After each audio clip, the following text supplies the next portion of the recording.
I'm here today in Sacramento, California. This is the state capitol behind me. Anybody familiar with this building knows the structure, knows what it looks like. Sacramento is actually the state capital, although California, that wasn't the original state capital. The original state capital of California was actually in Monterey, and prior to that it moved around, but that's partly because the United States, before it was the United States that expanded out to California, was Mexico, and before it was Mexico, California was native land. It belonged to the indigenous people of the United States. Mexico colonized California, and then came the United States. And so here we stand in front of the state capitol, and part of the reason why I'm here today is because today, specifically January 16th, this is the anniversary of the National Martin Luther King holiday. And so, part of the reason that people have to be aware of the power of California is because this is now the 6th richest economy in the world. If you ask some people, for a long time it was number 7. And based on the revenue, based on the resources, based on all the economic power California has, it could be its own nation, a powerful nation.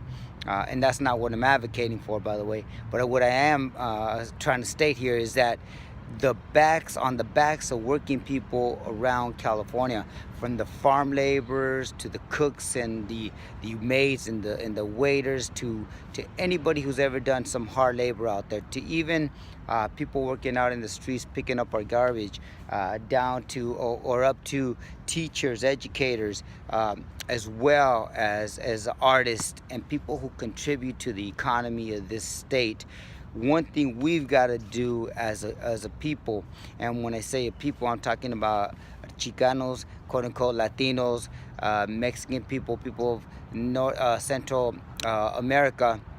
One thing we have to do, especially in these times when we're being threatened with deportation, when we're being threatened with more physical violence, the racism from Donald Trump, the racism from racists like him who support him, from the Ku Klux Klan on down to the immigration and ICE, those threats are so serious that we as a people need to start getting serious.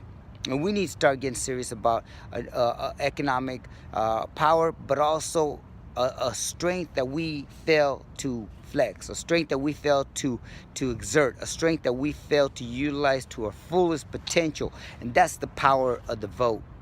We've got voting power, and that's something that for a long time a lot of us have been afraid to advocate for. A lot of us have been hesitant to advocate for. But let me tell you this, just like a doctor who has a duty and a duty to do their job correctly, just like an educator who has a duty and to seek every avenue to educate a child, and just like a mechanic who has a duty to check out a car and make sure that from the brakes to the oil to the fluids, you name it, that car is running sufficiently and will not put you in danger. If we as a people, and we as specifically as leaders, if we fail to advocate for voting and flexing our political power, then we are negligent, and we have breached the duty to the people that we claim to speak up for. We have breached the duty to the people that we claim to represent. We have breached the duty to all those poor and voiceless people who cannot stand up. And to say that we should not vote is coming from a position of privilege, both white, economic, both privilege from the elite, whether you're brown or black. It's coming from a privilege of male privilege. It's coming from a privilege of straight. You name it, we have to end that now. Our power as a political power, our vote is incredible if we only utilize it. And until we start doing that, we are being negligent to our community. We are failing and letting down our community. Those who are voiceless, those who cannot speak up, those who cannot stand out and go out and challenge power publicly because of fear of deportation, because of fear of arrest, because they lack the English language or they lack the education. So today, on this day in front of the state capitol in Sacramento, I want to make it clear that we as Raza, Chicana, Mexicana, Central American people of immigrant backgrounds, and extend it out to all those people of different colors, whether black, brown, yellow, or white. We need to flex our political power so that we can end this madness in this time of Trump. And if you feel differently, I encourage you to search your heart, and I would tell you, then you're acting out of a position of privilege.